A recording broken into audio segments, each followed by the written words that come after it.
سر الضابط المصري اللي تقدمت الدولة إياها ضده بشكوى في مجلس الأمن، وقال عنه شارون في مذكراته: ده مش إنسان عادي، ده شبح. تبدأ الحكاية سنة 1968 لما كلم رئيس أركان الجيش المصري وقتها الفريق عبد المنعم رياض الضابط المصري اللي كان معروف باسم النمر إبراهيم الرفاعي، وقال له: يا إبراهيم، أنا مش عارف أنام، في عملية لازم تقوم بيها أنت ورجالتك، ودي من الآخر يا هتموت فيها يا هترجع سليم. إبراهيم الرفاعي قال له: تمام يا فندم، شهادة وفاتي أنا ورجالتي جاهزة وممضية. الفريق عبد المنعم رياض قال له: الدولة إياها نشرت صواريخ أرض في سينا، ولازم معلومات عن الصواريخ دي بأي تمن، عايزين نعرف إيه قوتها وهيبقى إزاي نتعامل معاها ونوقفها إزاي. إبراهيم الرفاعي فورا جمع رجالته اللي كانوا اسمهم فرقة راس النمر وقال لهم على المهمة، وفعلا نفذوها.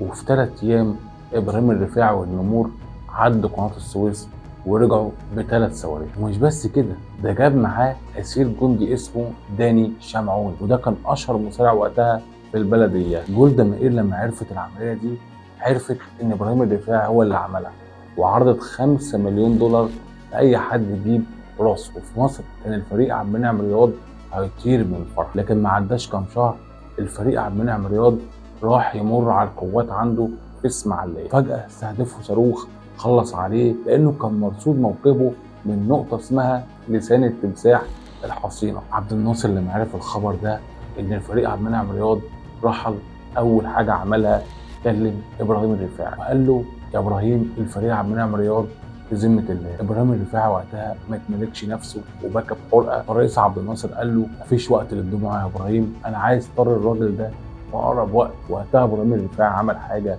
محدش يتوقعها.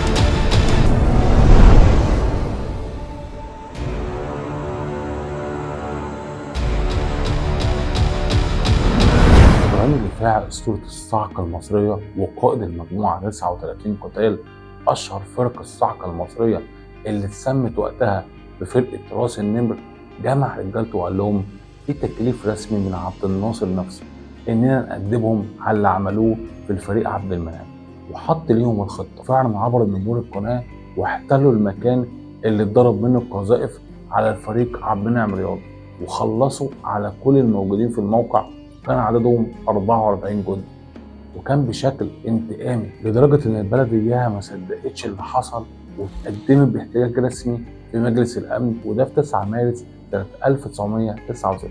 وقالت في احتجاجها إن فرقة إبراهيم الرفاعي خلصت على جنودنا بشكل وحشي ما فيهوش رحمة، لكن ده ما منعش فرقة إبراهيم الرفاعي فرقة النمور ببطولاتها، لدرجة إن واحد من فرقته اسمه المجند أحمد نوار رصد هليكوبتر كانت بتحاول الهبوط، وهو من نفسه مسك سلاحه وقنص اللي راكب في الطياره، وحظه كان القائد العام لقطاع سيناء، ودي كان ضربه شديده في وجه العدو. البطولات دي خلت امريكا تطلب من مصر والبلد اياها وقف اطلاق النار. بدات مرحله جديده، اللا سلم ولا حرب، لغايه ما جه السادات وقعد يعد للمعركه الكبرى. وبدات المعركه، وفي يوم 7 اكتوبر 1973 نجح ابراهيم الرفاعي هو ورجالته في استهداف مواقع العدو في شرم الشيخ وراس محمد ومزار الطور، ودمروا معظم الطيارات وخلصوا على اغلب الطيارين في المواقع دي. لكن في يوم 17 اكتوبر كانت اهم عمليه لنمر الصاعقه ابراهيم الرفاعي، اللي بسببه شارون جري وعمل نفسه مصاب. والحكايه لما شارون نجح في عمل الثغره بسبب طيارات التجسس الامريكيه، قدم في المنطقه دي 200 دبابه ولواء مظلات، وكان بيغطيهم الطيران، وكان هدفهم السيطره على مدينه الاسماعيليه في الضفة الغربية للقناة. الجيش المصري حرك اللواء 23 مدرع عشان يسد الهجوم ده، لكن للأسف اتكبت خسائر كبيرة جدا، فاضطروا الرجالة وقتها للانسحاب. الرئيس السادات ما كانش عارف يعمل ايه، فورا كلم إبراهيم الرفاعي وقال له: يا إبراهيم، بكلفك برحلة ذهاب بلا عودة، رجالتك يا إبراهيم رايحين مش راجعين. وكالعادة إبراهيم الرفاعي قال له: تمام يا فندم، شهادة وفاتي في جيبي جاهزه في اي وقت. فالسادات قال له: مطلوب يا ابراهيم انت ورجالتك تعبروا شرق القناه وتخترقوا مواقع العدو لحد ما توصل للثغره، ولازم تدمروا الجسر اللي اتعمل، لان لو ما تدمرش الجسر ده هيتغير مسار الحرب وممكن نتهزم. الرفاعي لما خد الاوامر راح لرجالته فورا وسلحهم باسلحه مضاده للدبابات، وبدات العمليه. ودخل الرفاعي ورجالته الاسماعيليه بمعجزه، وفجاه بقوا في وش دبابات العدو. الرفاعي عشان يحمس رجالته قال لهم الراجل بدبابه يا ولاد، وبدات المعركه دبابات متطوره قدام RPG مصري وقنابل يدويه.